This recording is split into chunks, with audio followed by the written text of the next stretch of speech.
here in the perimeter, there are no stars. Out here, we is stoned, immaculate. Hello and welcome. This is the C86 show. I'm David Eastaugh. As you know, we love a special guest. This week it's going to be the turn of Lora Logic, who I spoke to very recently to find out more about life, love, poetry and a lot of other stuff as well.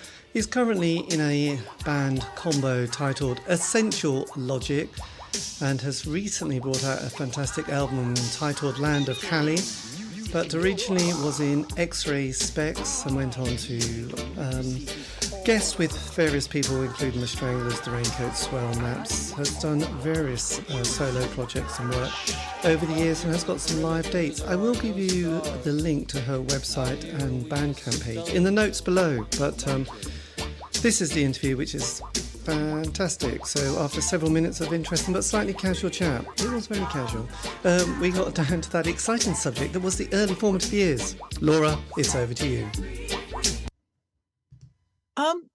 Well, it sounds strikingly similar to yours, really. I grew up in my parents' home hearing, they liked the Beatles, so from a pop standpoint, I heard the Beatles, but mainly I heard jazz because my father, he loved jazz. He liked Oscar Peterson on the piano, and he loved saxophonists as well, John Coltrane and Charlie Parker. So I wasn't at all into jazz when I was younger, but it was there, I was hearing it. Yes. But then when I got to be 30, I was born in 1960. So it was the same thing, the thing that really did it for me was T-Rex. When I saw Hot Love on Top of the Pops, I saw Mickey Finn and Mark Bolan. I just thought, wow. Yes. This is better than school. Yes. And then, I got into, I didn't really buy that many records, but my brother did. And fortunately, he was into Roxy Music and Bowie, Eno. Brilliant. Which I loved. So, I got to hear all of those early Bowie albums. I even liked Bowie's very early stuff. What was it called again? He had a combo called Feathers where he had Hermione himself and a guy called Hutchinson, but they only did sort of demo tapes, and then they did various. He was quite into that folky scene as well as kind of R&B, and I must admit, I've kind of gone back and sort of found it all very fascinating because I became obsessed with Bowie from that moment when I saw him on Top of the Pops, and then sort of that journey of his kind of continued right through to 2016, which was, and then kind of beyond really. He's always there, isn't he, in a way? But I think what I found fascinating was the fact that he did all this work in the 60s, and it was kind of like none of it quite clicked, but he kept trying, he kept persevering with great enthusiasm, and I kind of like that, from some sort of very ordinary, boring stuff to some quirky stuff.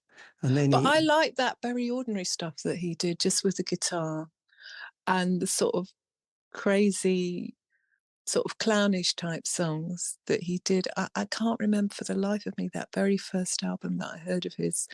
It was quite folky. It was just him and a guitar. Yes, because he did also Love Me Till Tuesday or something like that. And then there was that Letter to Hermione where he's, his big first love went off and joined a theatre company. And Songs to Norway, I think, was the film that she went and worked on. And when he did that video, when he sort of returned again, he had a T-shirt with that name of the film on, which was quite a nice little nod towards his memory of he'd obviously been reminiscing a lot about those periods. So I'd also, I don't know if you've got Spotify, but when you listen to some of those demos that he made where him and a guitar and this guy Hutchinson and possibly Hermione, they're just kind of they're covering really interesting record, like quite folk records and stuff like that. And then I sort of go back and listen to the original artist and think what he was listening to at the same time. You can see that I don't get out the house much, do I? So I find it fascinating going down those journeys with, Bowie's life, actually, I have to admit. Yeah, yeah. And I love the fact that um, because before I took up the saxophone, I thought, oh, I'd like to get into mime and theatre. And the fact that I went to see Lindsay Kemp as well in Soho Theatre, and I was bowled over by Lindsay Kemp. So I didn't find out till afterwards that Bowie was also quite influenced by Lindsay Kemp. So that was another Yes. thing. Well, it was fascinating, his interest in that kind of avant-garde scene in London. And he developed that arts club, didn't he, where there's photographs of him with very permed hair, sitting on a chair, sort of his little kind of event that he put on. And it was just interesting that then suddenly Angie Bowie and then Tony DeFries came along, and they sort of started to sort of create this kind of other character, Ziggy, and the way that also then exploded. I found that kind of fascinating. So Yeah. yes, and then he'd gone off to Scotland to some Buddhist retreat, hadn't he, as well, which was another interesting Yeah, that experience. definitely affected his lyrics and his worldview. Yes. Yeah, So he always had that sort of detached mode in his lyrics. yes. Like in Starman and Life on Mars. Like, he wasn't really part of this world. He was just kind of looking at it from different perspectives, and I think that was influenced by his Buddhism. Definitely. And that sense of magic realism, which I always thought was quite lyrics that sort of on one level mean nothing, but are so evocative. We move like tigers on Vaseline. I mean, what a lyric. It's just I like, know, that was a beauty, wasn't it? They didn't really make sense. It was just, the Dadaism, the way he put words together. yes. So it's always handy to have an older brother. How many more years older was your brother to you? No, he wasn't older. He was 1 year younger, but we about the same age. Right. So he was, and he became more of he studied music classically. Yeah. Whereas I went in completely the opposite direction. Yeah. Yes. Became a punk at the age of 15. Nice. Yeah. 1975. So when did a saxophone appear in your life? Well, it was must have been when I was about 13. And my mum was always, she'd always wanted to play musical instruments when she was younger. But she couldn't, because she grew up on a farm and she had to work. She had to milk cows and pull carrots out of the ground and things like that. She hardly got any kind of education. So she had to fight for that. So when she came to this country later, and she married my dad, and she had me, she so much wanted me to learn, to be able to do the things that she couldn't do. And one of those things was to learn musical instruments. And so she kind of presented me with the piano and the guitar and the violin, and I was just not really interested, especially the way you get taught in school. So I gave them all up. And then she said to me, well, look, there must be an instrument you'd really, you want to learn. And just off the top of my head, I just said, I'd been listening to Roxy music and Andy McKay, is it McKay or Mackay? Yes. So I just off the top of my head said, the saxophone then, because I really didn't think that Mum and Dad would buy me a saxophone, but I just said it. And then I came home and, they bought me a saxophone. So, I just loved it. Oh, well, absolutely. I'm sure the neighbours loved it too. I mean, just that's such an issue, isn't it? Yeah. Just I used to play into a cupboard, right, especially in the beginning. Yeah. A sort of dampened cupboard with lots of clothes in it. It was pretty horrendous in the beginning. I think it always is. It's the hardest thing, to get it not to sound horrendous, to get that initial tone from it.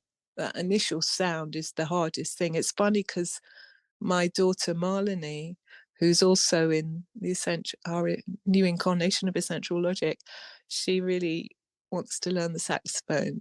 So I'm concentrating on the alto at the moment. I've given her my tenor to learn.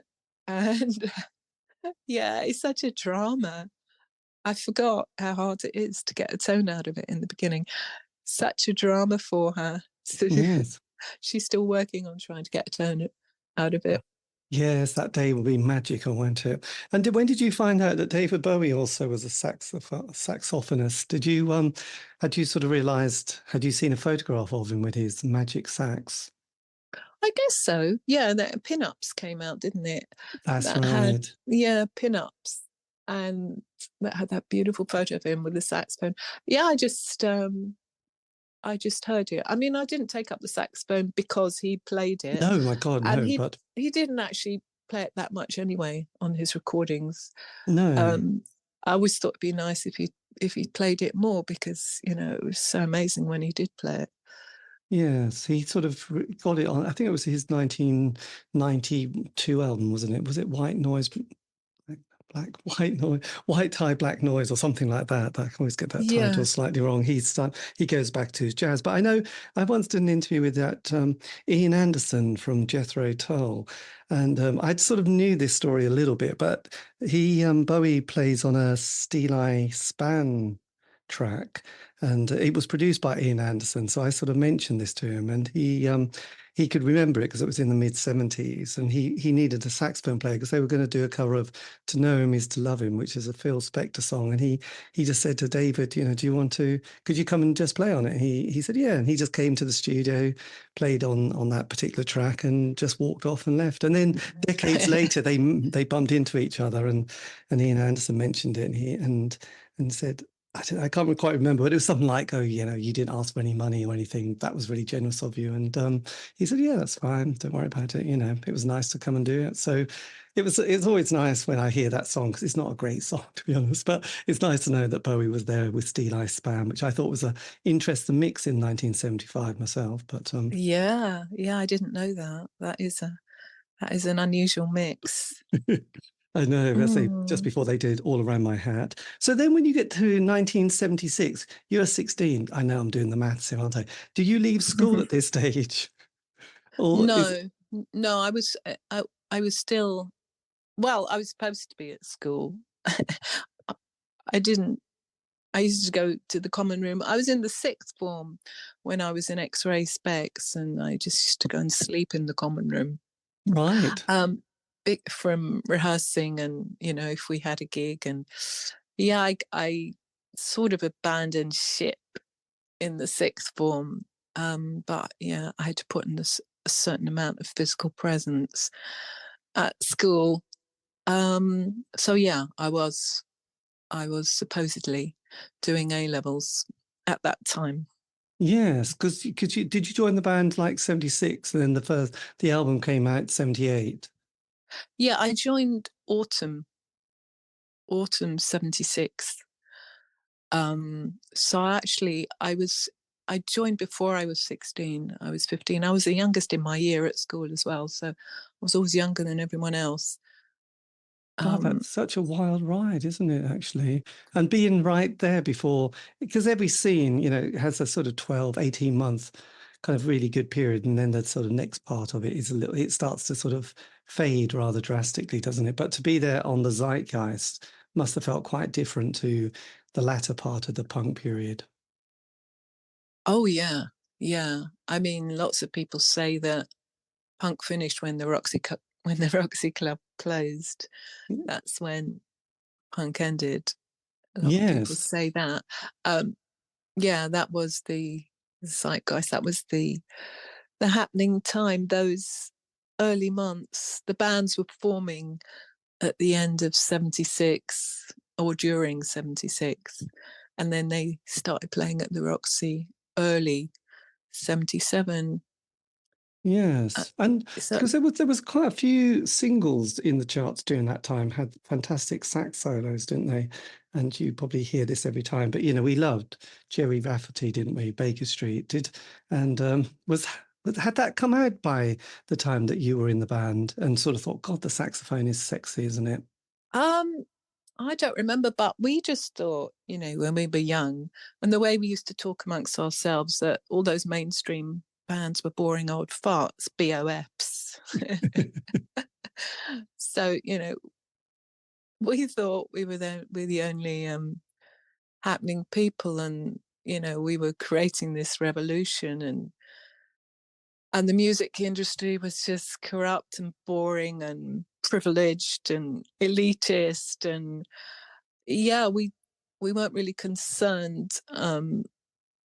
We weren't really concerned with the mainstream music Yes. industry, apart from protesting against it.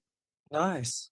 It's got to be done. It's kind of interesting at the moment in the last couple of weeks because obviously I've confessed my age, and you realise that how difficult. I sort of find the conversation, which is around Taylor Swift and this new album. I mean, to be honest, she's in her 30s, but people of my age are sort of so damning about somebody who's making music, who's so much younger, for music that's probably for a different age group. And I always think, you just got to let go, guys. You sound a bit like old men who go, I'm not saying the best bit of music was when I was a teenager, but really it was. And I always find myself thinking, it just sounds a bit embarrassing. I'm just dreading being in a care home with lots of people my age, reminiscing about the old times, because it's like, because when you were saying that, I was just thinking, of course, the people who were just 5 years in front of you would have thought, oh my God, and 10 years in front of you would have been, oh my God, this is terrible. But for you, and looking and now reminiscing, not we reminiscing, but people now like to reminisce, don't they? I was just saying, no, that was a magic time in music. I'm not being biased, but that was it. Afterwards, it was all over. And I just been watching some of these discussions happening on social media about Taylor Swift. And I just think, well, it all sounds good to me. But yes, it's just interesting, isn't it? We get into a bit of a pickle about our cultural moments in life. Well, we remember what it was like, and it's natural. We compare it with what happened afterwards. I mean, it was good because the independent record companies, like Rough Trade, they arose out of all of that. And so many other really good bands came out of that era. But then as it went into the 80s, it became more and more commercialized.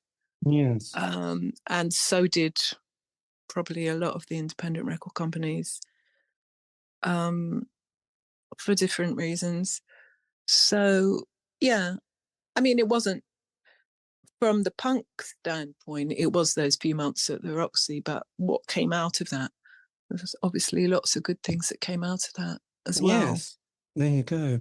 And when you finished school, and then when did you leave? When was the band? When did you leave the band, by the way? Was that quite soon after the album came out? X-Ray Spex. Yes.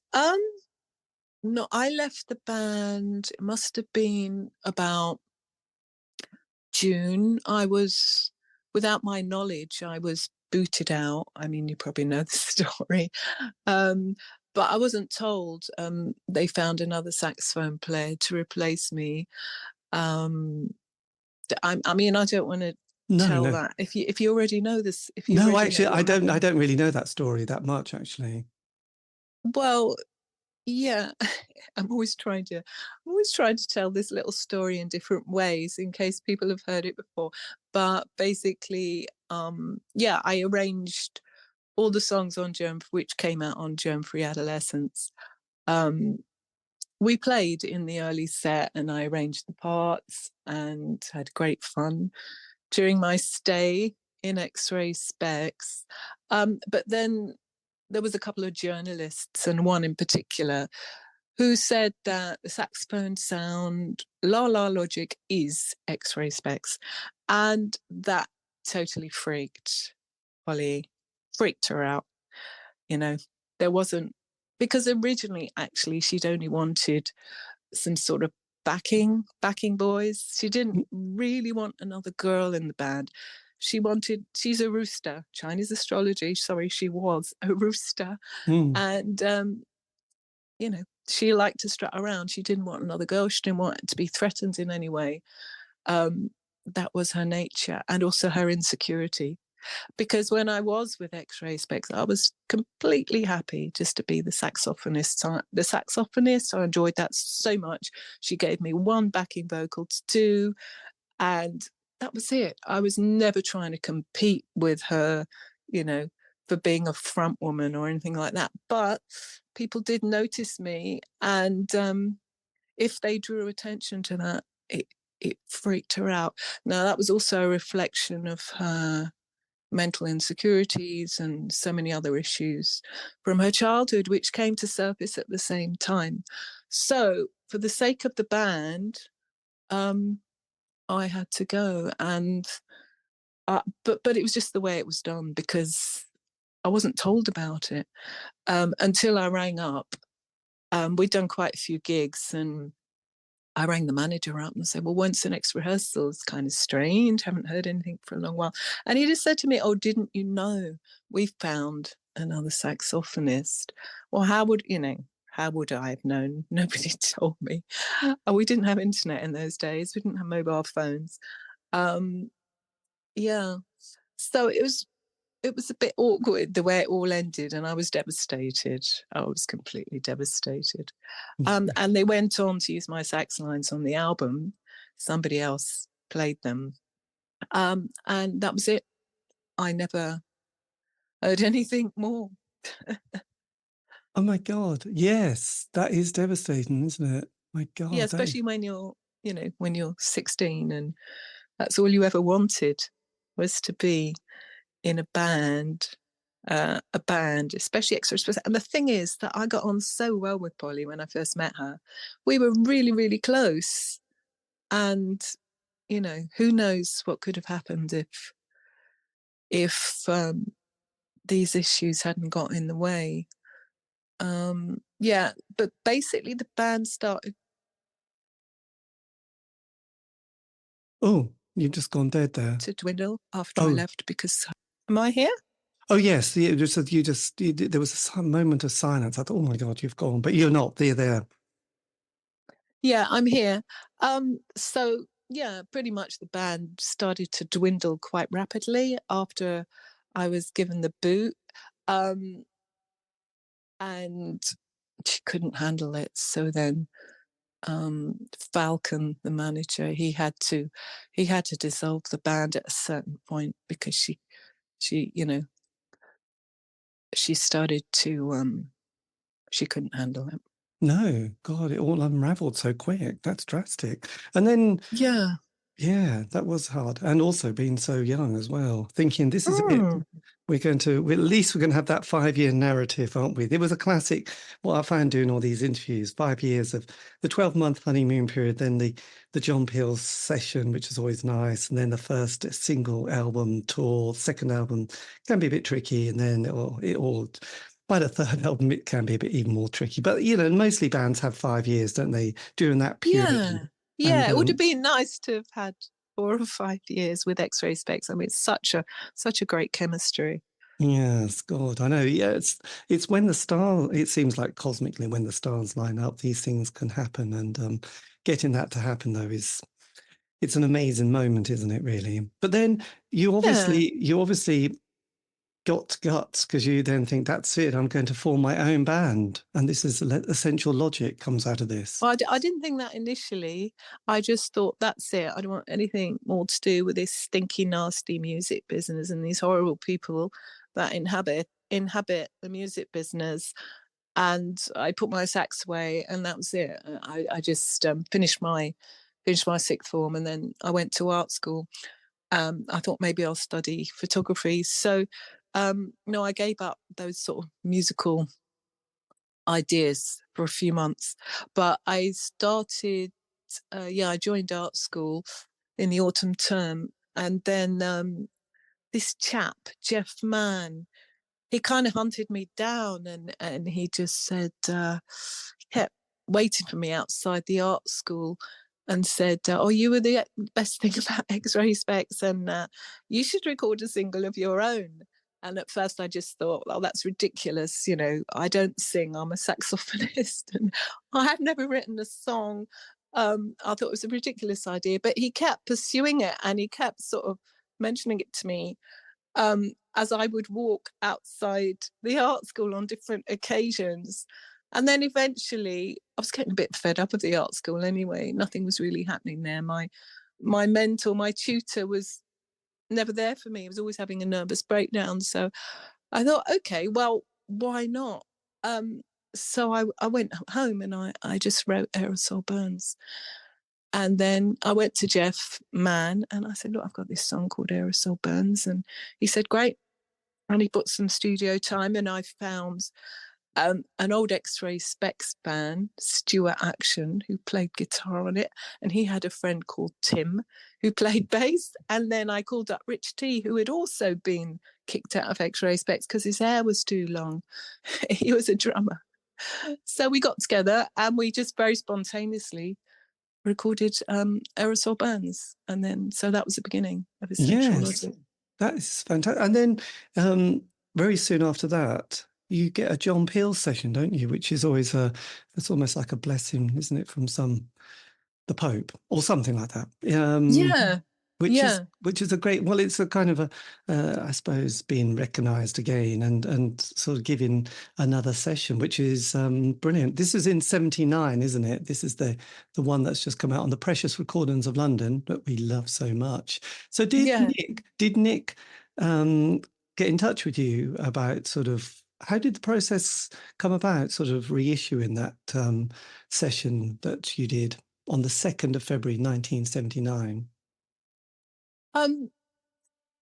I believe that Nick contacted Kurt Pagan Davis, who acts as my manager, and he said, we'd like to release it. And then that was it. We thought about some artwork and yeah, it was all quite simple, really. It was all very enthusiastic and it was simple. Before we did that John Peel session, just to fill you in with what happened from Aerosol Burns, Jeff Mann took Aerosol, because he was just one man and he just sort of formed his own record company on paper called Sells Records, but he didn't have any distribution for it. So he went to see Jeff Travis at Rough Trade, and then Rough Trade really, really liked it. And Jeff Travis at Rough Trade, he just agreed to put anything out, which I gave Rough Trade. So there was that happening before the John Peel session, which gave us a solid base and a sort of record company family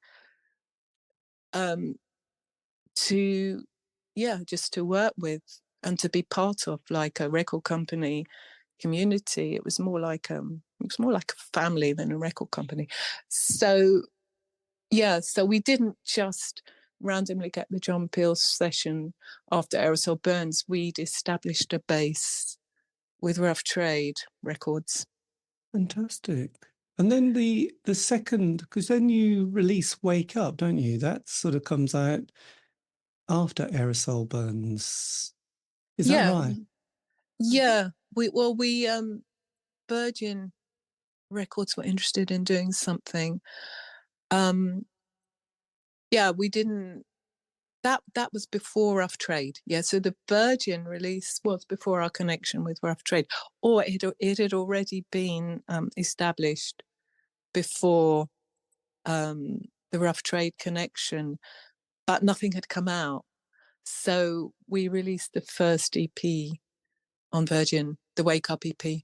Yes. But that was kind of weird. It was really weird, our connection with Virgin. And I designed the cover, which was a Disney bunny that I'd seen outside wandering in Leicester Square.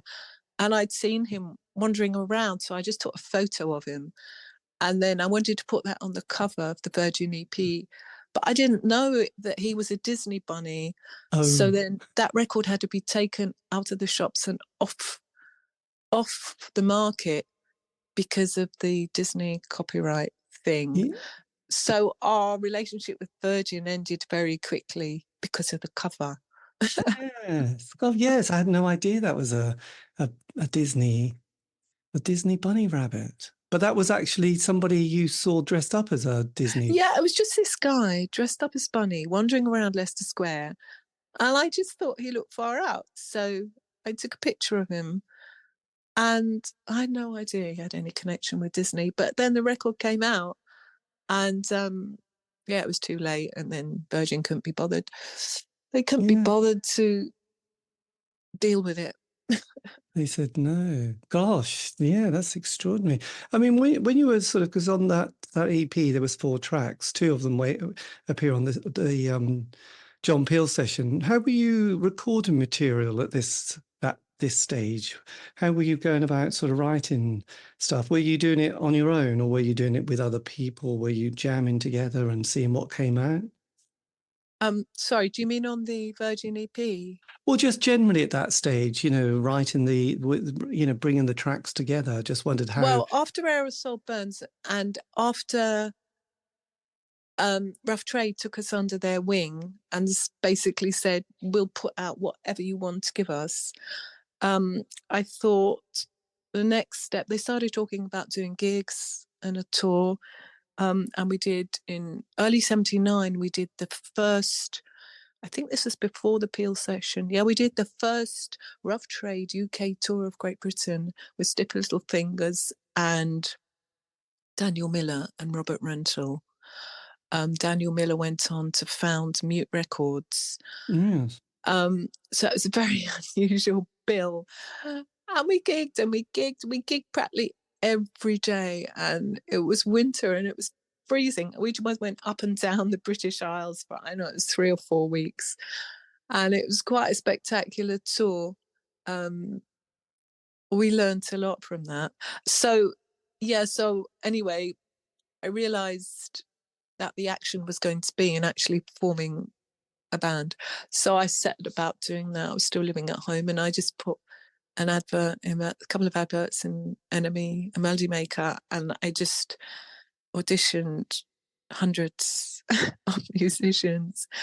But the ones that ended up joining Essential Logic, it was very clear that, to me, it was very clear that they should be part of the band. And then, so that's what happened before the John Peel session and before the Virgin EP. Yes. So on the music front, because, the sound that you were creating reminds me a lot of the American punk bands of that time, which, used kind of interesting, kind of sonic qualities and rhythms and vocals and sort of quite abstract lyrics.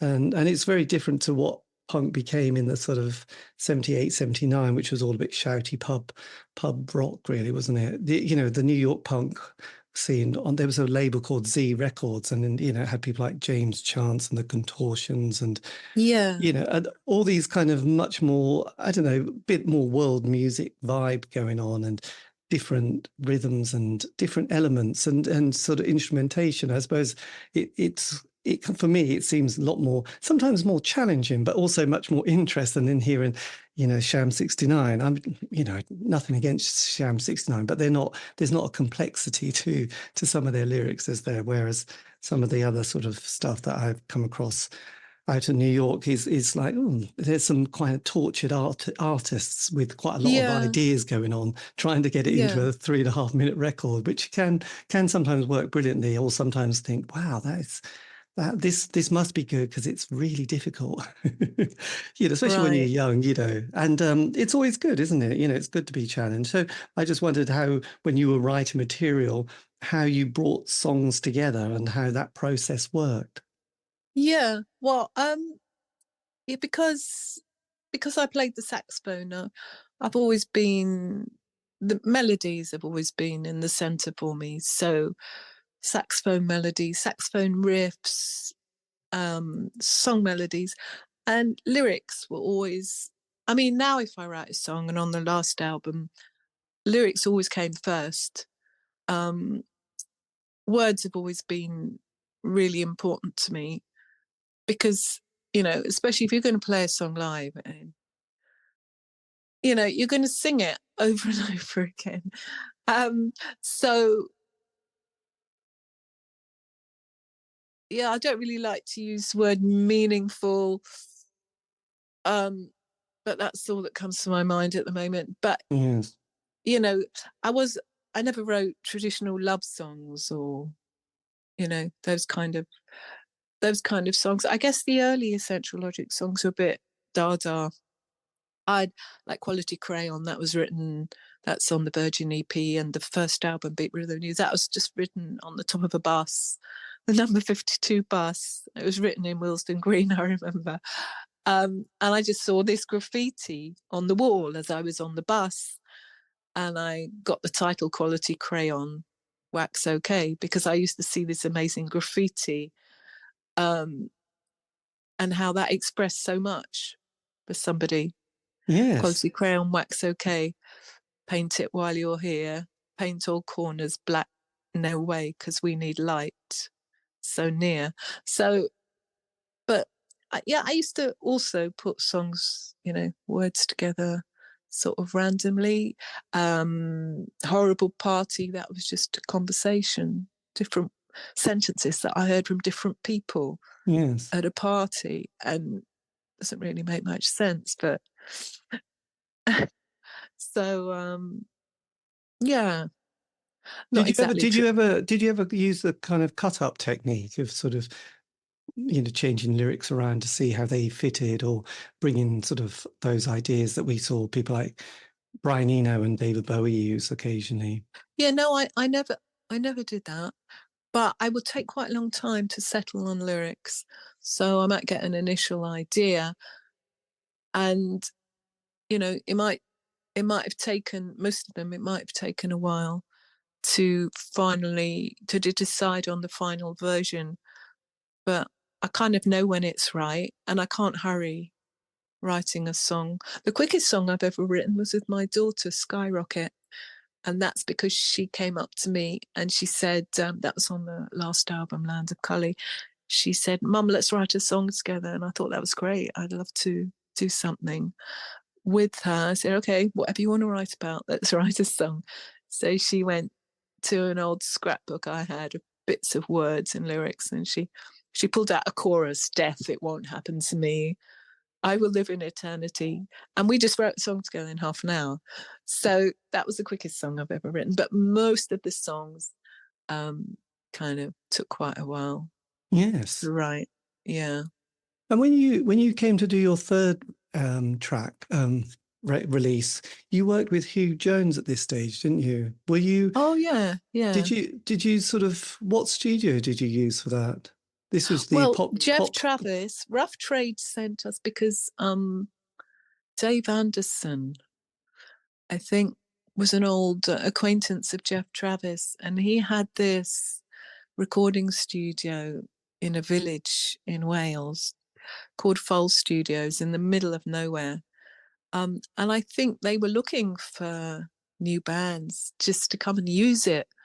I don't think many bands had been recording there. So they welcomed this sort of new generation of rough trade young bands. And I forget which band Dave Anderson had been in the 60s. He was in a famous 60s band. And now he was left with this recording studio that wasn't really being used. So Jeff sent us there, and we were there for months, surrounded by sheep. Oh, that sounds like Rockfield Studios. No, it wasn't as posh as that. It was quite down home, this studio. Yeah. But anyway, so I think after we started recording, Dave thought we need a producer. We need a producer for Essential Logic to bring it all together. It's updated now, actually, Foal Studios. I think the equipment there is, a bit more sophisticated now, but it was quite rustic, the equipment that we recorded on. Yes, I think he was a bass player with, was it Hawkwind or one of those sort of bands? Could have been. Or the Groundhogs. Not the Groundhogs. I think it was some really well-known band in the 60s. I just don't remember off the top of my head. But yeah, so he bought Hugh Jones in, who was very capable and competent, and he had quite a challenge to pull that album together, Beat Rhythm News. With the six of us, I mean, we used to sleep either on the studio floor, the recording floor, and then there was an old caravan that I slept in. So yeah, it was quite raw. It was quite a raw experience recording that album. And we just lived on cheese and apples, local Welsh cheese. We had to go to the village shop and just find something to eat, and Dave would bring us cups of tea. Well, that sounds like something from Widnell and I, doesn't it? Where you just sort of walking around in wellies, probably, sort of trying to write this 10-track album.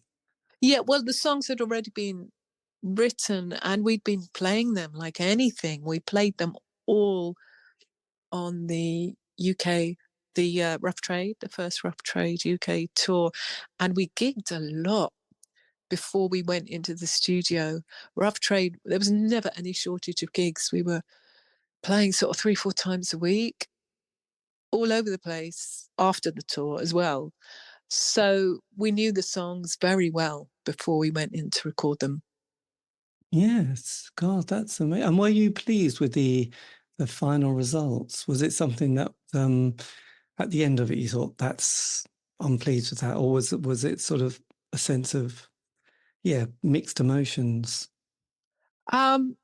Well, definitely mixed. You know, it's always intense making an album, and I don't have anything to compare it to because apart from Aerosol Burns, I've never been in a recording studio apart from, well, the BBC, the John Beale session, and Aerosol Burns for 2 hours. I'd never been in a recording studio. So to be thrown for months on end into a recording studio in the middle of nowhere, it was all totally new to me. I just didn't, it was, So I just went with the flow. We all did. And we had a lot of faith in Hugh Jones that he knew what he was doing, and he was sellotaping it all together, quite literally sometimes, because the tape machine was a bit rustic and the tape used to break sometimes, so you had to tape it together again. It was really quite down home. Quite, yes, unreal, really, wasn't it? When that it came was, out, because that period was kind of, we forget how bizarre it was. Thatcher got in 79, then we had the Falkland War, the miners' crisis, then we had, the whole feeling that there was going to be the Greenham Common period and nuclear war was around the corner. And so, sort of this idea there wasn't much of a future. And there's been, I think the reason there's been so many bands at this point was that in the 80s was there was so much unemployment, and there was like the job seekers allowance and the enterprise allowance schemes, which gave people a chance to sort of sign on and sort of still become self-employed for 1 year. And I think everyone kind of used those kind of ways to keep going, and accommodation of that period was quite. It wasn't great, but it was incredibly cheap, wasn't it? There was no central heating. That was the thing. Yeah, it was so much more affordable to be a musician and live in London, and the huge squat scene. I lived in Scotland for it was at least 2 years, maybe 2.5 years. So yeah, you didn't even think about things like rent, or just got a bit of gig money. We used to get £10 or maybe £15 for a gig, sometimes only £5 each. And that was it. But we didn't have any bills. We just no. We didn't have any water bills. We didn't have any electric because we lived in Scotland. Yes, this is all. There's a lot of TVP and barley cup, wasn't there? And tins of tomatoes and stuff like that. So we didn't even have a kitchen. I don't know what I look back now and I think, what did I eat? I mean, I don't remember eating any fruit. I don't remember drinking any. We didn't have a kitchen. We didn't have a bathroom. Yes. I honestly don't know how I survived. I did get very sick, though, after about 3 years. I got bad chronic bronchitis, and I was very weak after a few years of that. Yes, well, I'm asthmatic, so I have to always be a bit more careful. But the washing thing, I look back and we didn't have a washing machine, and I can't remember ever having a wash. And I thought that's so weird. It was sort of, but we must have all stunk. But then, Yeah, I'm sure we did. We used to have a bath once a week in the Ladbroke Grove. Was it Ladbroke Grove or Westbourne Grove? There was these old Victorian bathhouses. Yes. And you pay 50p and you could go and have a bath. I remember doing that maybe once a week if we were lucky. Yeah. It's pretty bit Horrible. grotty. So skunky. Grotty. We were grotty. Skunky. Especially if there was, we lived with kind of like, I remember Stuart Moxham from the Young Marble Giants. There was this one house we lived in. He lived in the basement with his dog, no windows in the basement, with this dog called Nixon. And then different members of Essential Logic lived on the other 2 floors of the house with this DJ who would boom out music 24/7. And all we heard for about 2 years was hardcore reggae and Talking Heads and James Brown. So that was it. That's sort of what I grew up on during those times. Yes, I know. And people used to smoke in the house. That was the thing. What I can't imagine now. Smoking. Yeah.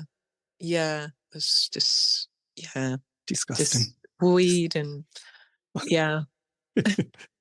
no fresh air. That was for sure. Windows never got open. Curtains. No heating. So well, there weren't curtains. There would be sheets pinned to the wall. That's right. Yeah. Where did you used to live then? That was in Norwich, but that was kind of grim as well. So, because I remember being over the archway, the passageway, and you could feel this cold breeze coming up through the floorboards. And I remember, your hair would be freezing in the morning, but you'd sleep in your clothes in a sleeping bag with blankets on top of that. It was just, it was the Army and Navy kind of stuff, wasn't big boots and big socks and coats that you didn't take off when you went in the house because it was just as cold in the house as out the house. Absolutely. Yeah. It's amazing, isn't it? How we didn't and die. I remember being oblivious to most of it. Yeah, and winters did have snow and it did have ice, and you did get these horrible when the kitchen with all the bowl of whatever would always be full of dirty mugs that you'd have to clean before having a drink with your finger and boiling water and hope you just killed enough things that you didn't die. So it was horrible. It was just, but we didn't have any debt by the end of it. We might have. But that was quite handy, wasn't it? So yeah, and you can't live like that anymore. No, you can't. It's so stressful. Yeah, I mean, I know so many musicians, and they have to have 4 or 5 jobs, and they're just stressed like anything. And now they're running like little hamsters. So then when you brought that album out, and definitely didn't get the album cover, no problem with the copyright on that one, then you brought a solo album out. How did Pedigree Charm develop then from Essential Logic? Well, after the squat days, after I'd been doing Essential Logic and a lot of gigs, and we released quite a few singles as well. After Beat Rhythm News, there was a string of singles: Music is a Better Noise, Eugene, Fanfare in the Garden, Popcorn Boy, and Wonderful Offer. So they came out as singles on Rough Trade, and we did a lot of gigging. And I also spent time with other bands, like I went touring with Red Crayola. Oh yes. In Europe. So I wasn't just doing Essential Logic at that time. And I did Jeff would come up to me and say, "Oh, will you play on Dennis Bobel's album?" And the Raincoats, and what else came up? It was there was the Stranglers as well. That's right. Had a little did it gig with the Stranglers and played with them. So I got to play with a few other people, which was great. I loved that. I loved the shedding of all responsibility and just turning up to play some saxophone very spontaneously. Yes. I really liked that because in Essential Logic, we didn't have a manager. We had Rough Trade, who found us gigs and put out the records. But on a day-to-day level, I had to manage everything and get us from A to B and just organise everything. I don't actually remember how I did it because I didn't have a phone. We didn't have a phone in the house. I probably just went to the local coin box. And I think if we had a gig, then we just tell each other, well, look, the next gig is on this day, so be there. Because we didn't have phones. We didn't have a phone in the house. It was 2Ps down at the phone box. Yeah, it was the phone box. Just or unless Rough Trade did something magical for us communication wise, but I don't actually remember how. But anyway, I was supposed to be the manager of the band. But one way or another, so after a couple of years in that, 2.5 years of that, and touring with Recreola in Great Britain and Europe, and then Essential Logic gigs in Europe as well. We did a couple of tours. I just started to get a bit tired, and my health started to suffer from all this rock and roll living. So yeah, and in the meantime, that's right. And then I was asked to make a film as well, Crystal Gazing. So I was doing that as well. And while I was making Crystal Gazing, I saw my best friend at school on Portobello Road. We were filming around Portobello Road, Lubbock Grove. And she was with the Hare Krishna people, and she was jumping up and down, and she was in a sari, and she'd sort of been a hardcore amphetamine user and very down and depressed. And then I saw her looking extremely happy, bouncing up and down like a yo-yo with the Krishnas. And I thought, no, it can't be. Surely not. And it was my best school friend there. So I thought, I'll go and visit her because she joined a mad cult and, go and rescue her. So I went to the Soho Temple and I loved it. The minute I walked in the door, I was very, very attracted. I was attracted by the lifestyle, the simple living. Everyone was really high and happy without the aid of drugs or all the things that I'd been doing in search of a higher experience.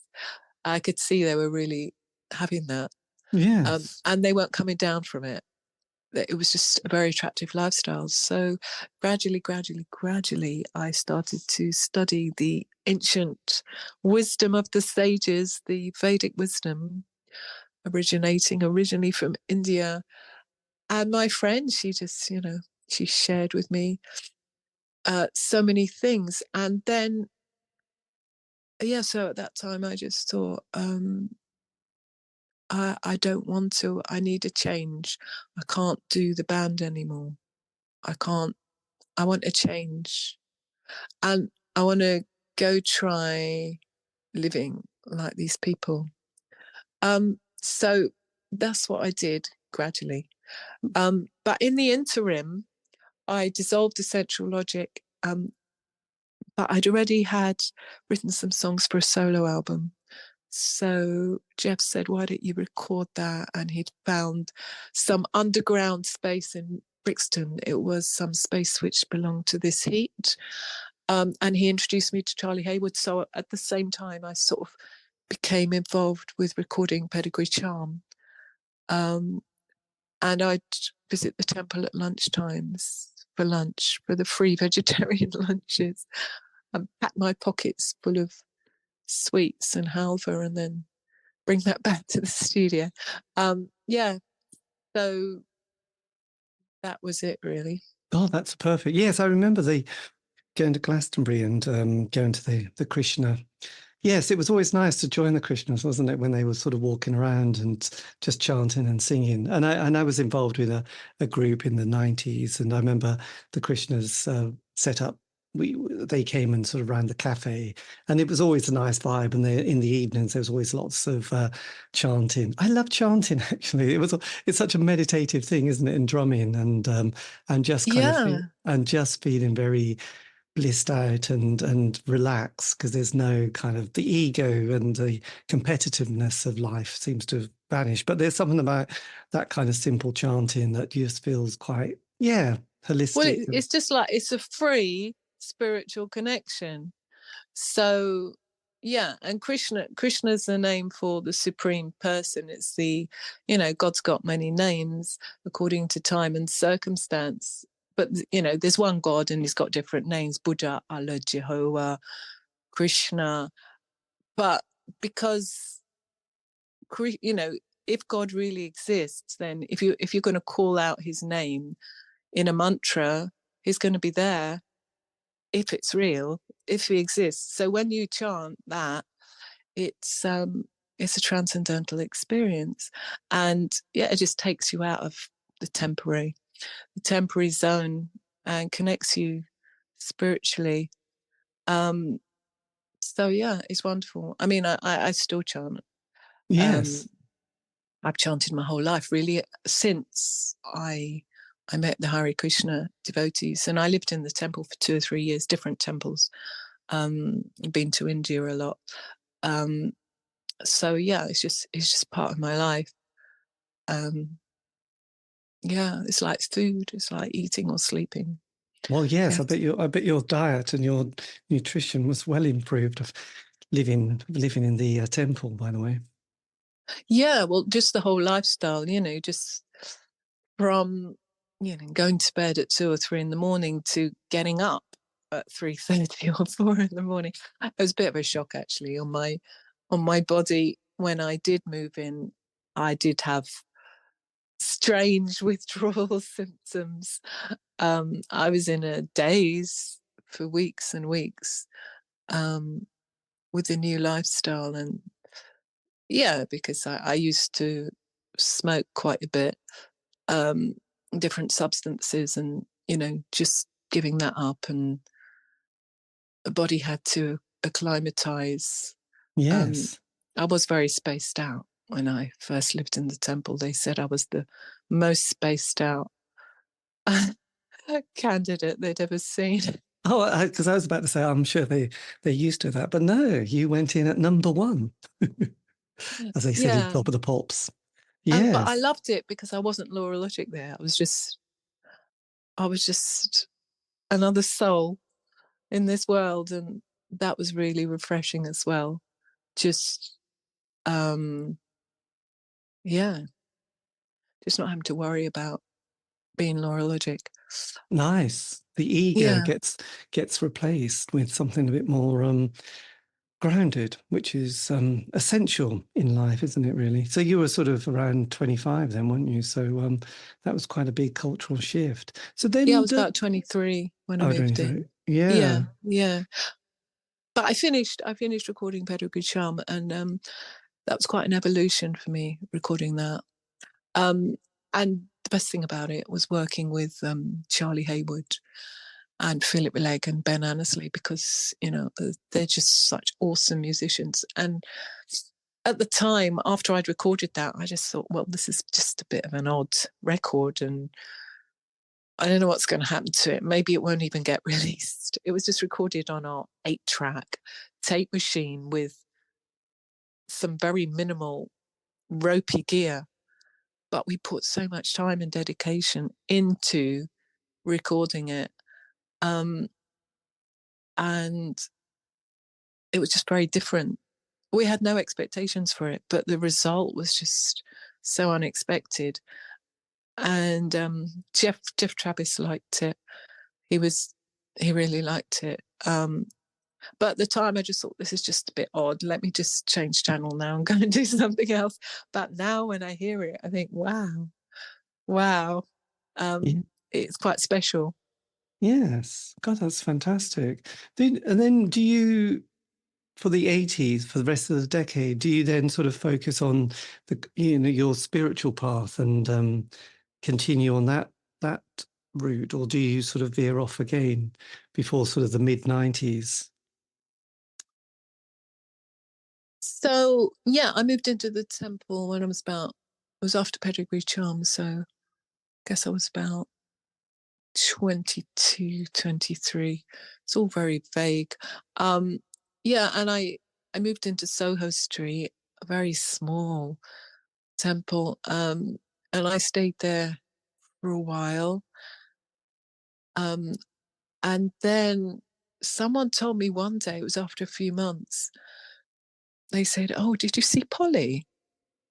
Polly visits. Did you know that? Have you seen her in the temple room?" And I thought, what? Polystyrene? Oh, I don't want to see her again. And yeah, I just had fear going down. Fear. I really didn't want to bump into her. Yes. But then the inevitable day came when I did, and she saw me and I saw her, because it was quite a small temple, so it's hard to avoid people. And she visited regularly while she was pregnant with her daughter Celeste, and then after she gave birth. And she just came up to me, and it was all hello, like nothing had ever happened. Yeah, and we'd moved on and we'd changed, and we were friends again. We were Krishna sisters. That's amazing. That is just Yeah. the I most mean, you couldn't make it up, what would have been the chances of that happening?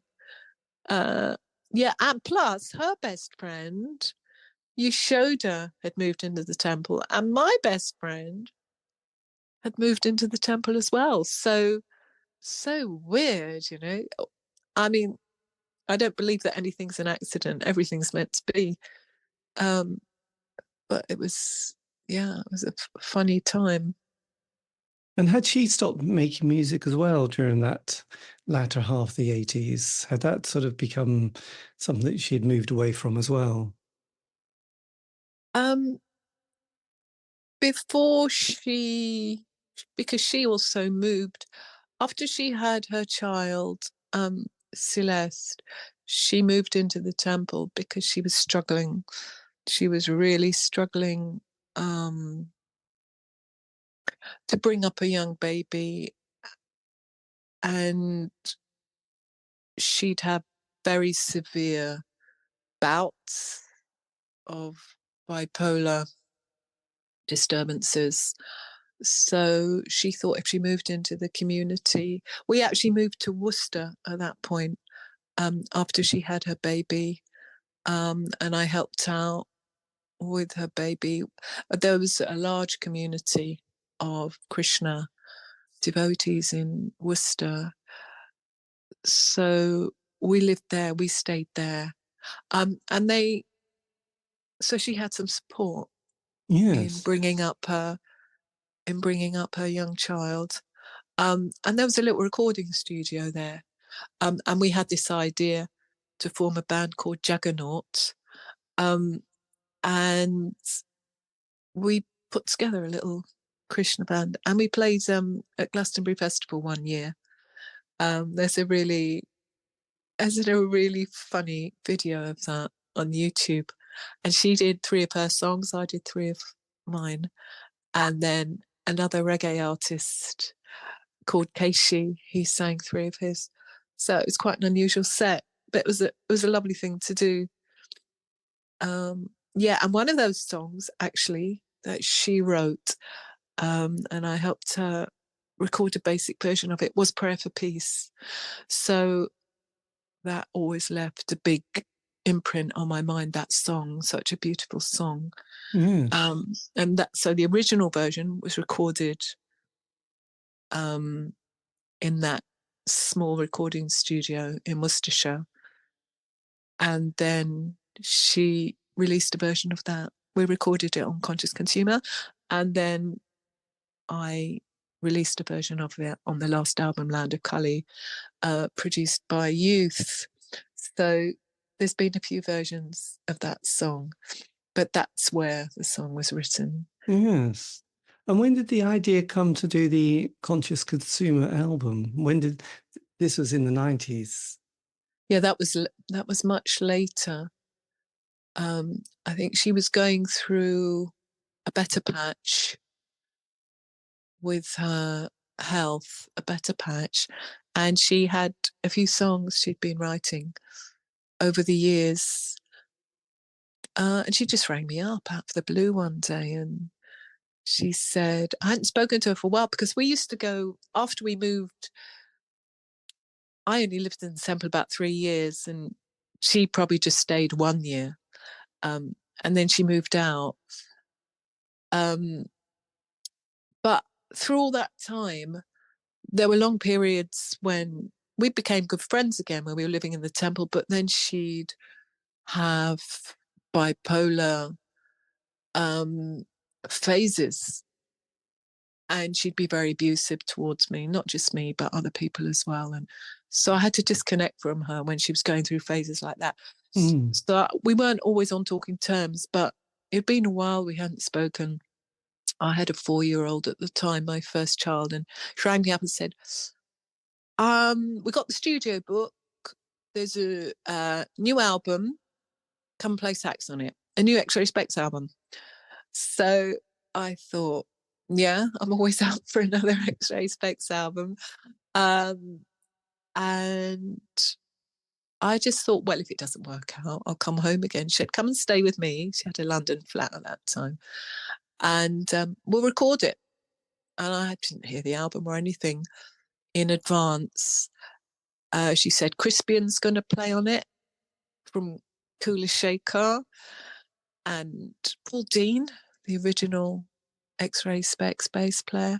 And Crispian's got a great drummer who also plays with Kula Shaker. So it sounded like, and Crispian was also, he was also a Krishna fan. So we just met, and it was so spontaneous. We just came together. Crispian had already worked out the chords to the songs. Yeah. And it came together very quickly. It had to come together quickly. I think the whole thing was recorded in about 3 weeks because she started becoming insecure again. The bipolar started kicking in towards the end of it. So we had to get it finished really quickly. It was sort of strange. But yeah, that's it. That was Conscious Consumer. I'm so glad that it's been re-released and excavated, because it just disappeared into a hole after we recorded it. She couldn't promote it, and the record company dropped it. So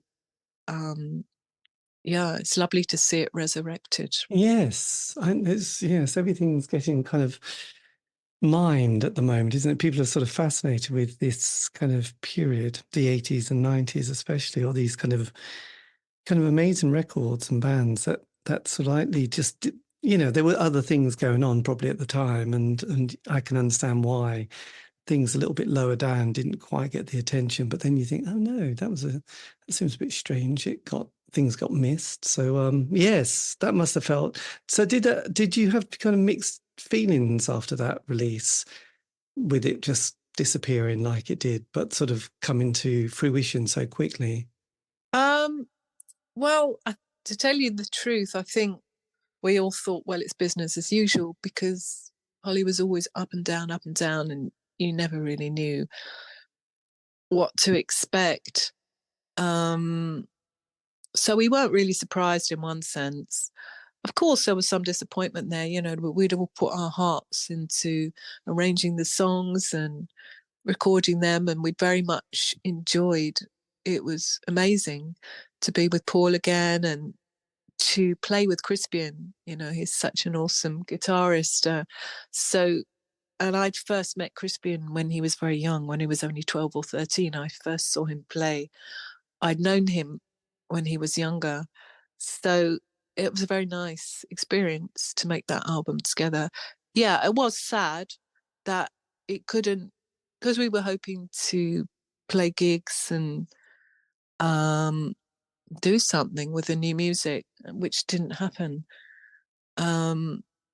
So yeah, it was mixed feelings. In one sense, we were half expecting it, but it was disappointing for sure. Yes. No. Yes, well, I guess so. And then there's another sort of gap before you bring Essential Logic back with another EP and quite a different lineup. What then happens in that kind of latter part of the 90s? Do you then go back to the Temple? Do you No, go? well, I only lived in the Temple for 2 or 3 years. Although I mean, I've always had a connection with the Temple since then.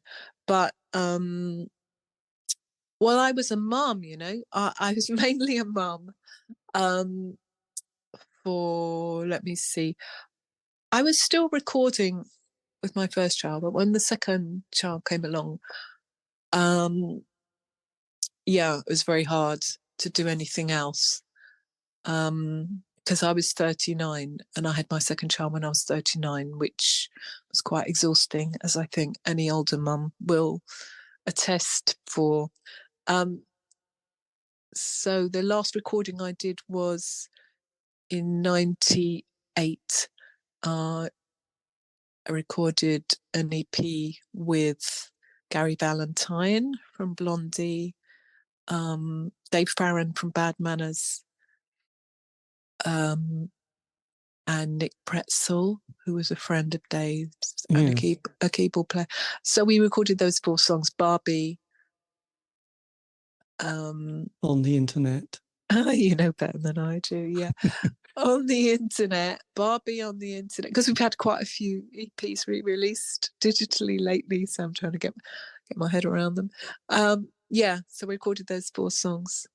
Not Me, Barbie Be Happy, On the Internet, and there's one other one. What was it? Anyway. No More Fiction. Yes, it was another version of No More Fiction. Wow. Have you got notes in front of you? I have got some notes, actually. Yes, Oh, well done. Well done. Yes. So how did you stumble across this interesting group of people? Gary Valentine, because he's had quite an interesting career, hasn't he? Doing books and research on different stuff, the occult. Yeah, that was really unusual how I met him. Prior to that, I was pregnant with my second child, Marlene, and I'd been working with Martin Muscat also just before that on the force on Under the Great City, Love Eternal, The Beautiful and the Damned. That was it. Oh, the 3 of them, yeah.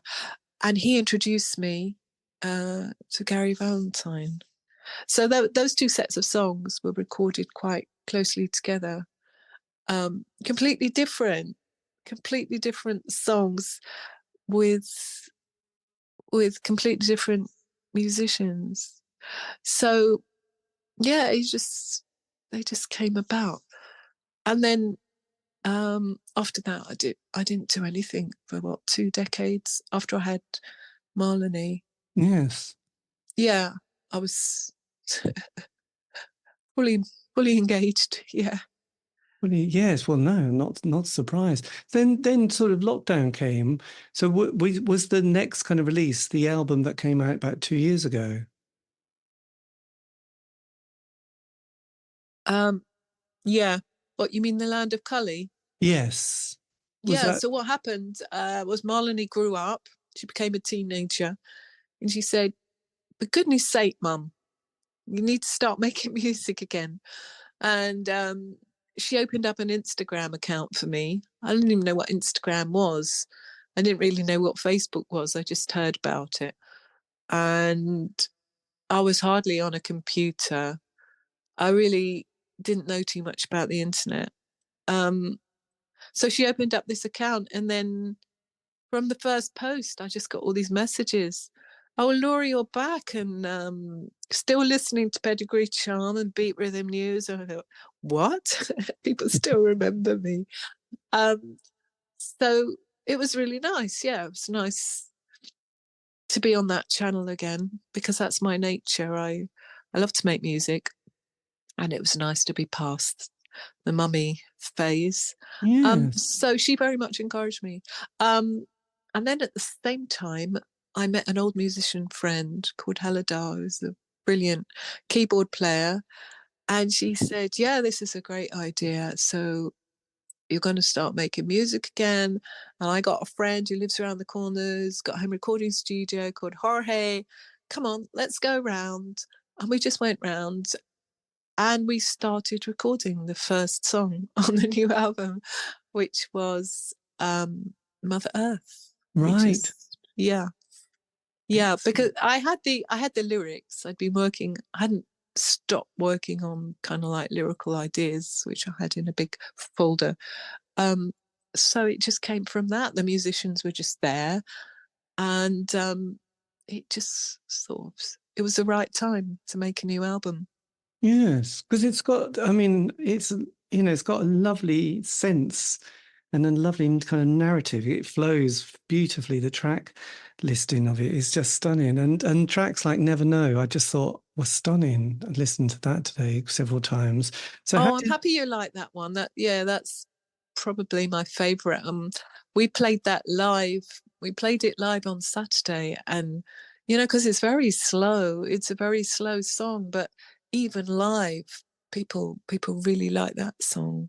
Yes, and it's just, you know, it's just got a sort of a depth to it as well. So were these, I know there's some prayer for peace, but were most of these written during lockdown, most of these tracks? Yeah, they were, well, most of them, I mean, I just ended up recording, and probably about a quarter of the album was made before lockdown with Jorge in his little studio, but then lockdown kicked in and I just finished it. At home, I learned how to use GarageBand, and I just learned everything as I went along. Oh, that's impressive. Did you have help? Did you have sort of Yeah, I had Apple customer support. It became my very good friends. on speed dial? Yeah. Oh, I spent so many hours talking to them. They're very patient. So GarageBand support.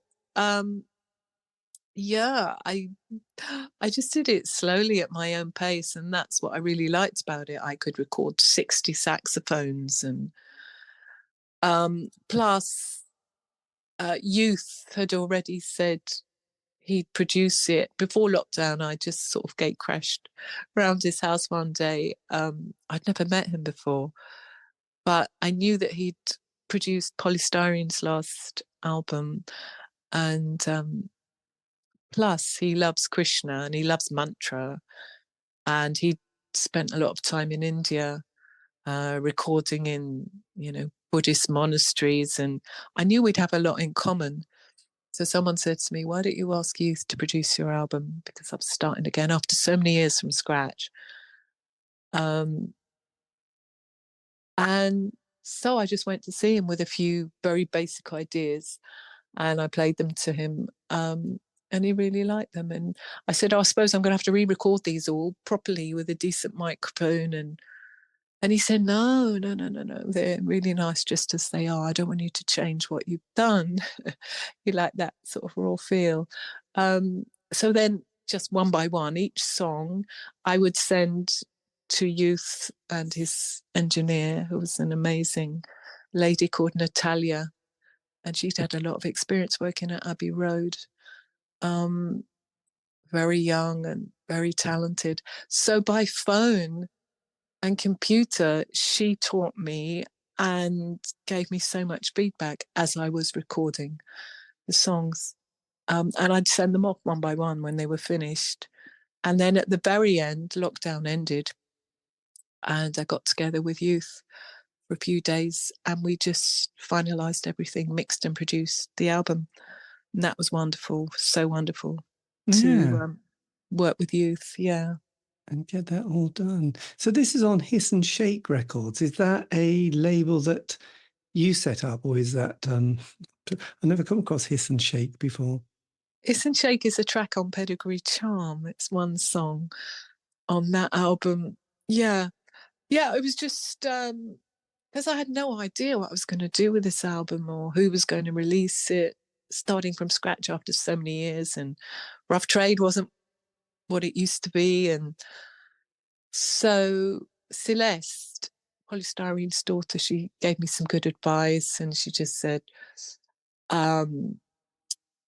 try approaching this company or that one. And but I just felt like I was stumbling in the dark. I had no idea, and the record business changed so much, and I had no idea what was going on. So then she introduced me to somebody called Kurt Pagan Davies, Right. who had, yeah. Did you know Kurt beforehand? No, but I should do, shouldn't I? Because he's got an amazing. Yes, he's worked with so many people, hasn't he? And bands that I love. We've got a fuzz box and we're going to use it.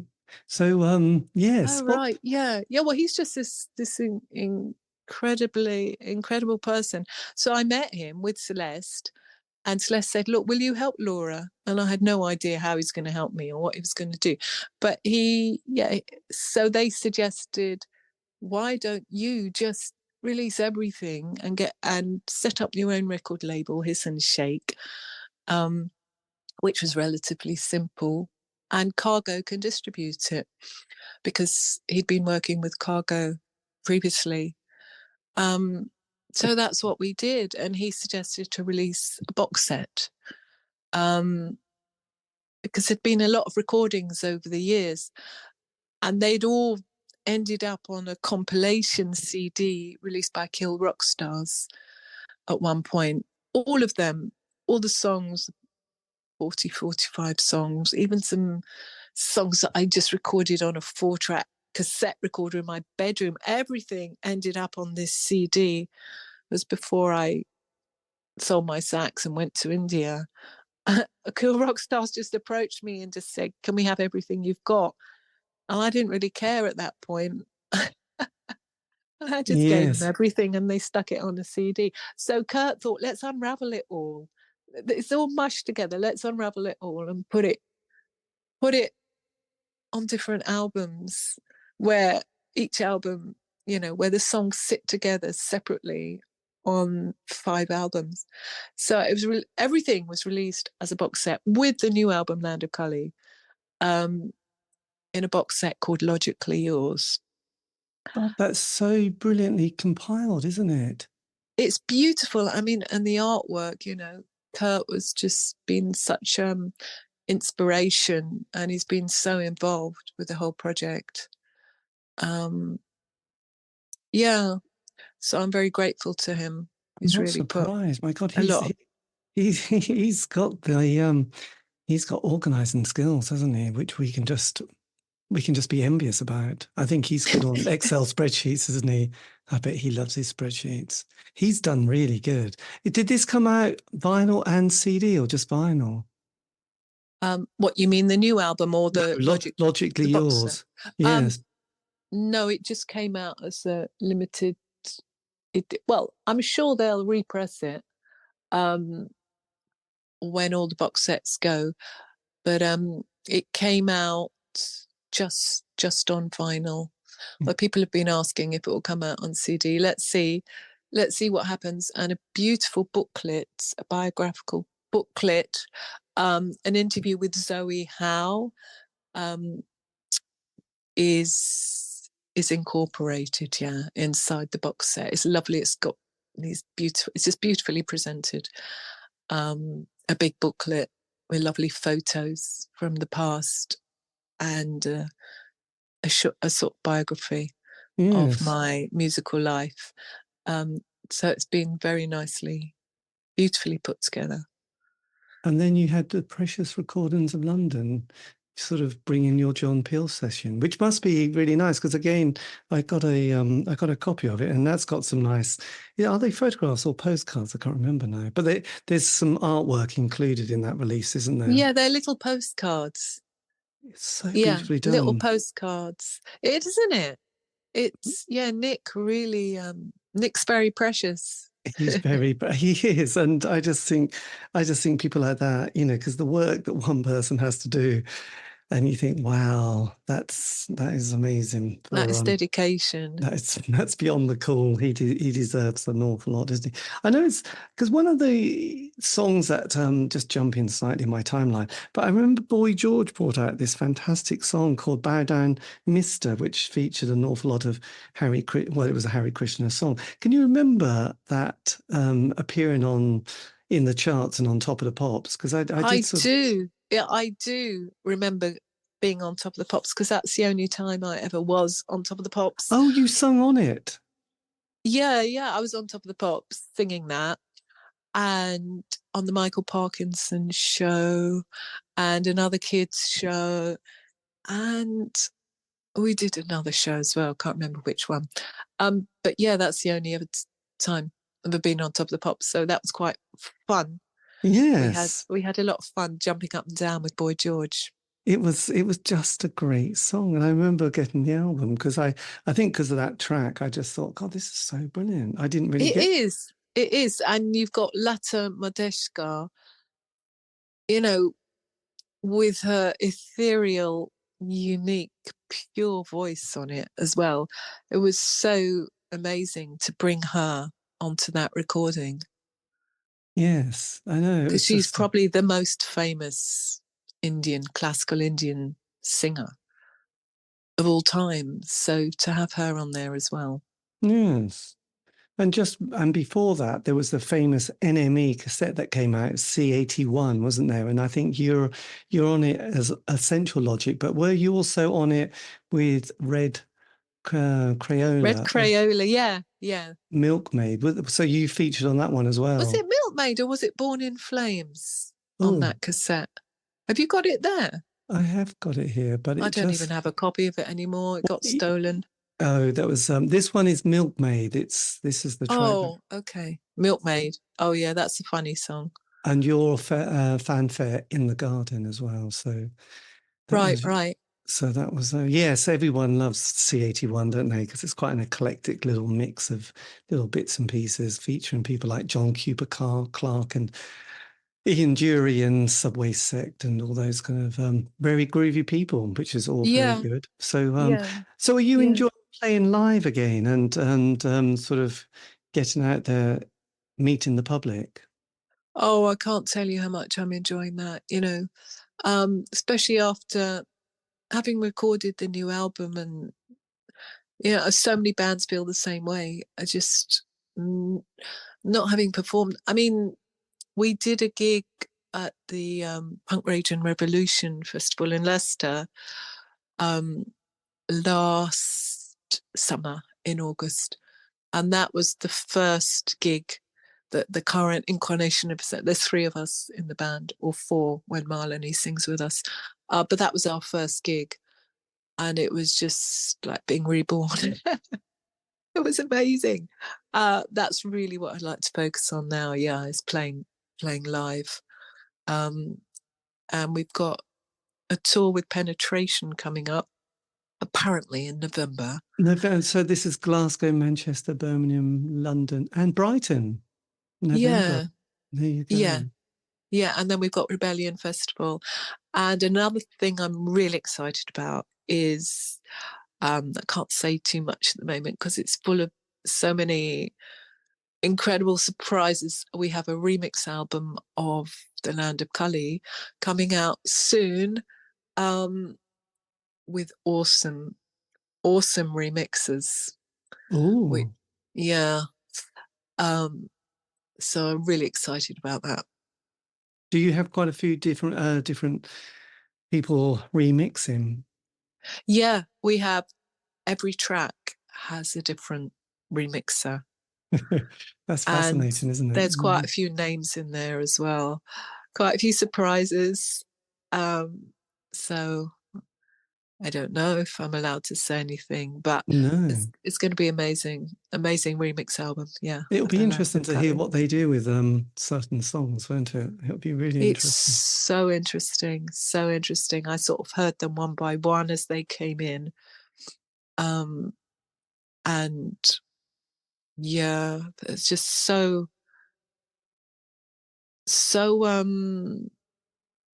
what's the word? uh,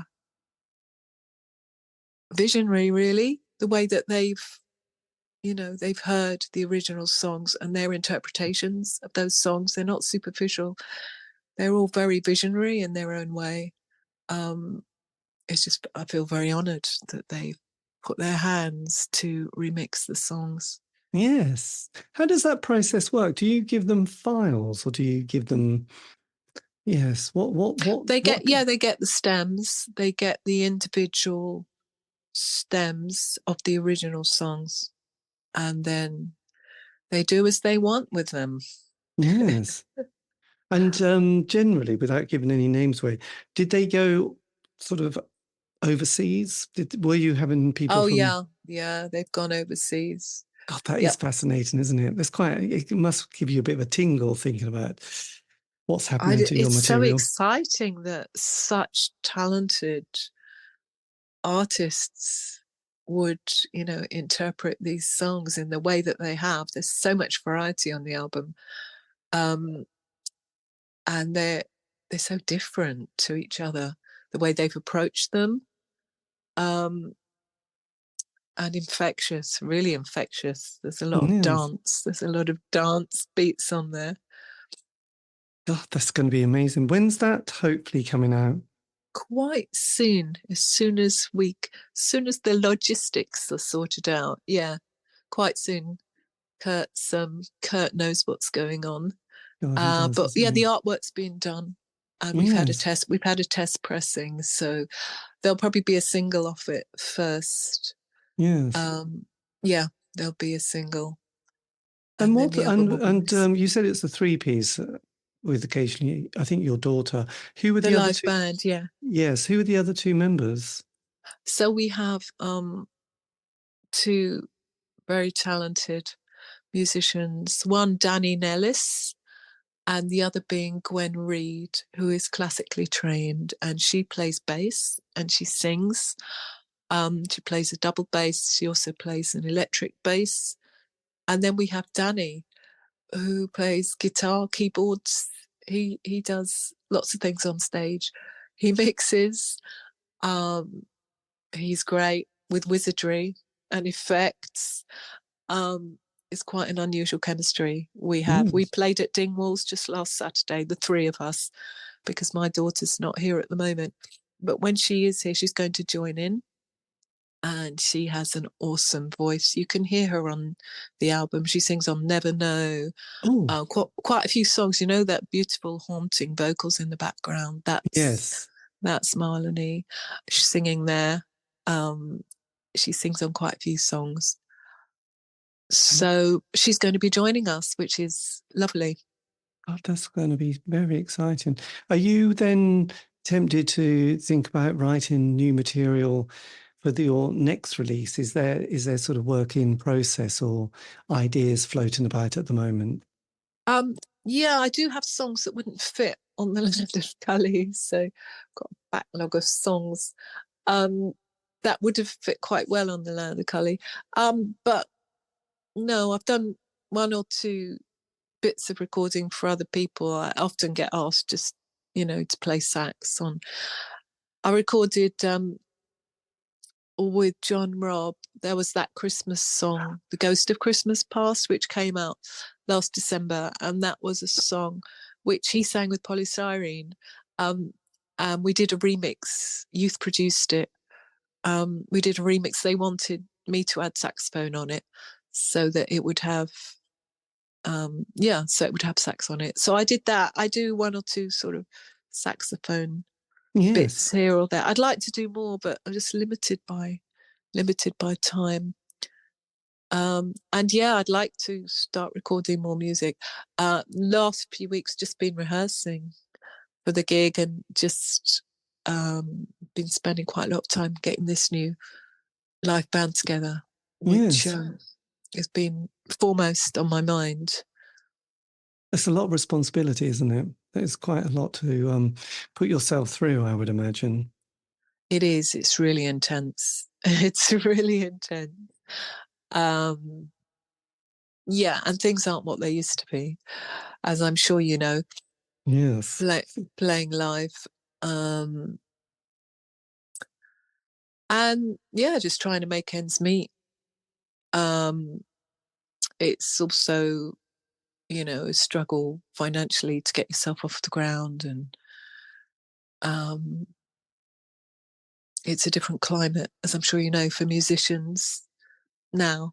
Yes, it's become quite sort of, I think people are getting a bit panicky. Well, not panicky, but there's a little bit of worry about the lack of that grassroots kind of music scene in this country. People who are doing well are doing really well, and everyone else is kind of just struggling in the dirt, really, aren't they? Yeah, I still can't get used to the digital concept and streaming, and there not being any money to make ends meet. Yeah. Anyway, we've set ourselves up on Bandcamp, and we have some wonderful t-shirts, some Essential Logic t-shirts and badges and all that jazz. Oh, So good. And you've got a website. I noticed it's a very good website. yeah, we're on Insta and Facebook and a whole all career. mod gadgets. We're all mod gadgets. Yeah, Bandcamp. So yeah, it's nice, but it's Yes. just so nice to communicate with people in different ways. It's just a bit different to how it used Yes. to. It's very different. It's sort of like fanzines, but digital instead, really, aren't they? And I think actually at the moment there's been such a lot of interest with the period of sort of the sort of late 70s and especially the 80s, because especially the 80s, I think a lot of it had just been rather. I think with every decade, people move on and it's almost like, oh, well, that wasn't that great. And then it's like going back and sort of picking through it, going, oh, actually, there is some really interesting stuff. Because I think it was last year, there was 3 books on goth music. John Robb wrote one of them, Yeah, and Kathy yeah, Unsworth wrote one. And I thought, God, I didn't realize goth was, I knew it was a bit popular, but with a very niche audience. But suddenly it's like, oh, we don't have to be so tribal anymore. I think that was the thing about the old days, and myself included. You had your little sort of what you were into in a tribal slight way. I was an indie pop kid, basically. And there was other music that I went, oh, no, I don't like electronic new wave music, or yeah, I don't yeah. like goth music because that's all a bit dressy up. But now I sort of listen to the music for what it is and think, oh, no, it's really good. I wish I hadn't been so uptight, you see. But at the time, I was very uptight and all a bit tense. So, Yeah, it's true. I think the whole digital thing's just melted away most of yeah. those boundaries, and yeah, And it's interesting the because accessibility of everything. I did an interview with a couple of people who've set up this museum in Las Vegas. This is it the Museum for Punk Rock? I would Yeah, imagine you would get asked occasionally, or to sort of either mention, talk, or mention, or I don't know, give something to or loan something to the museum, because obviously it goes back to your period of yes, when you were in the band, really, wasn't it? And when punk sort of was born in the UK, possibly the same time in America. But yeah, there's a lot of interest now in punk, isn't there, as well as the new wave stuff as well. And there's a festival in Las Vegas called the Punk Bowling 3 day. It's a bit like Rebellion, I think, but with yeah, better weather, probably. yeah, yeah. Yes, We should play there. you Yeah, should. and there was the Arts Council. They were funding. This went on for 2 months. It was at least 2 months in Leicester. I was asked to cut the ribbon at the Punk Rage and Revolution exhibition, which was a similar thing in this country. And it was in the museum. This amazing exhibition with original punk relics and speakers. And then they had the Punk Festival Weekender, which we were asked to play at. But yeah, you're right. Punk's always there. Yes, and I think it's kind of just been. I suppose the academics have got involved, but also museums have got involved, and I think stuff that probably would have got easily thrown in the bin, like posters. Is there a guy called Barney Bubbles who did lots of posters, and I think people suddenly look at his work and go, God, that's amazing. And then last year, I think it was last year, there was a film made about the first band who came out on 4AD called Rima Rima that featured quite an interesting mix of people. And they only lasted 8 months and did one single. But someone made sort of a 90-minute film about this band and the curious kind of quality of them. Because, and again, John Robb appears everywhere, doesn't he? He loves it. True. He's always chatting about. So you think, God, I can't believe someone could make a film out of a band that only lasted 8 months and did one single. But they did some other work. But all the members went on to other things, which were quite interesting. And they were the first sort of band to be signed to 4AD. So yeah, I think people are getting more curious. I'm sure over the next couple of years you'll have lots more kind of interest as people pick through things and discover things. Talking of your solo album, is that easily accessible, by the way? What you mean, Pedigree Charm? Yes. Well, it was just a special edition of it was just released for the last Record Store Day as a double album edition, and that includes extended mixes of an extended mix of Wonderful Offer and a Lora Logic John Peel session, which has never been released. That's on the second album, along with B-sides of Wonderful Offer. So it's got some extra tracks on it, with the most awesome zombie green artwork, which I love. So that was released for Record Store Day, and I think there's still a few copies floating around in the record shops, in the record stores, which can be ordered. It was a limited edition, but I think there's still a few available. So are you saying you'd like a copy? Well, no, I was just trying to sort of locate where you could get one. Where were these things are available from? Because it's, you have to fudge around a bit, but sometimes things on Bandcamp, sometimes. Yeah, I'll tell you what. Kurt's got all your details. So, would you like me to ask him to send you one? Well, yeah, well, I never like to blag, by the way, but it would always be nice. But yes, that would be lovely. But it would be my pleasure, my absolute pleasure, for you to obtain one somehow or another. Oh, so, well, that would be amazing. I'll ask Kurt. Yeah. Yes, well, yes, but don't. Yeah, I never like to look like I'm one of those types who want to get on the guest list and all that. It always feels why not? When I was a teenager, I used to gate crash my way into David Bowie concerts because I lived near Wembley Stadium. Oh, well. And in those days, it wasn't that difficult to get into these concerts. I just used to go in. Yes. Well, that would be really nice. Yeah, that was good. I saw so many bands because I lived near Wembley Stadium. David Cassidy and all kinds of bands, Fleetwood Mac. Fantastic. Yeah, so anyway, no, I don't think there's anything to be ashamed of. Oh, good. You don't ask, you don't get, do you? I guess not, no, but you don't want that. You don't want that reputation. But you mentioned Kirk being a very interesting person to interview as well. I should. Has he got good stories? I think you should, yeah.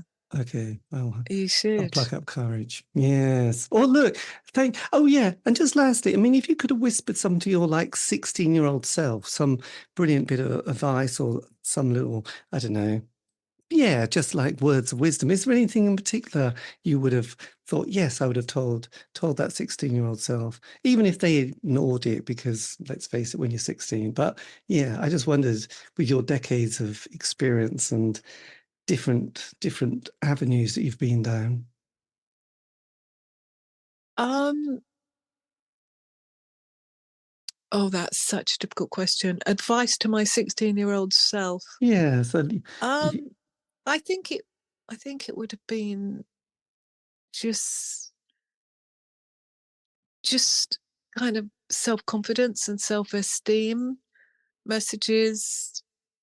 Be in your power, be in your truth, be centered. Things related to, I actually didn't have that much self-esteem or confidence because I only really mixed when I was very young with other musicians, and I was living in the squat days with other musicians, and everyone was just trying to. That's one of the reasons that I wanted to disappear as well. And, you know, when you're young, it's like that, but everyone was just trying to prove their own ego and their own identity. And everyone was in an identity crisis, as you often are when you're younger. And I felt I was quite kind of shy and introverted by nature, believe it or not. So it would be really to believe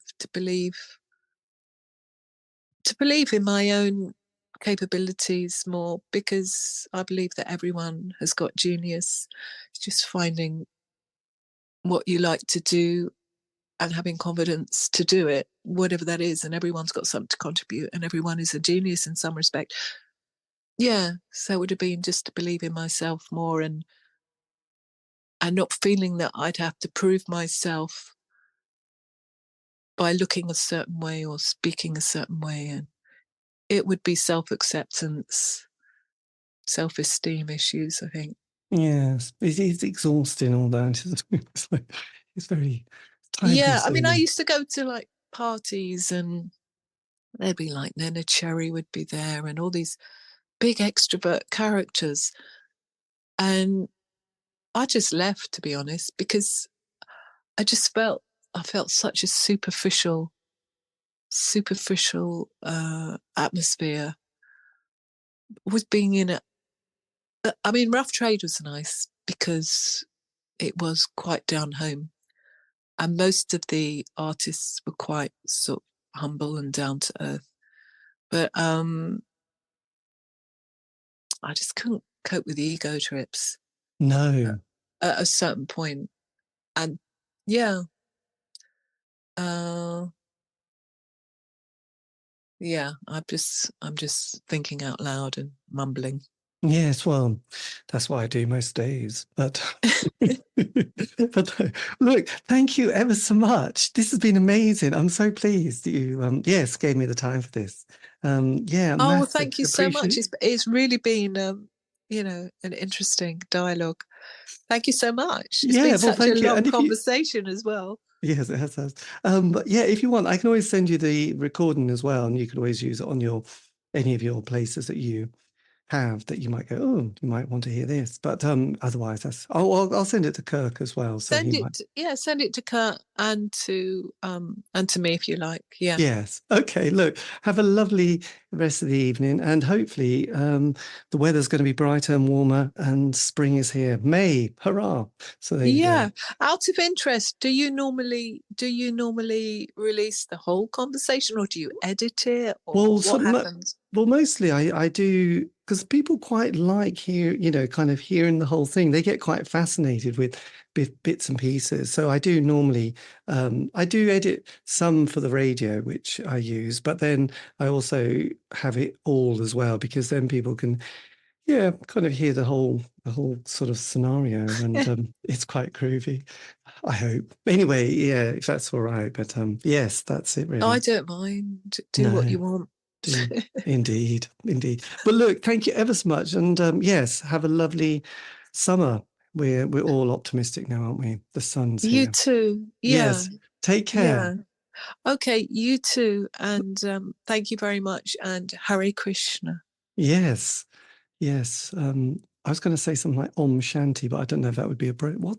No, Om is also a Om is a supreme Okay. transcendental sound vibration. Om, yeah, it's mentioned in the Bhagavad Gita as being a sound representation of Krishna as well. Oh yes, So God, I'd forgotten all those chanty things. I used to be in teepees and yurts and going on for yeah, ages on yeah. end.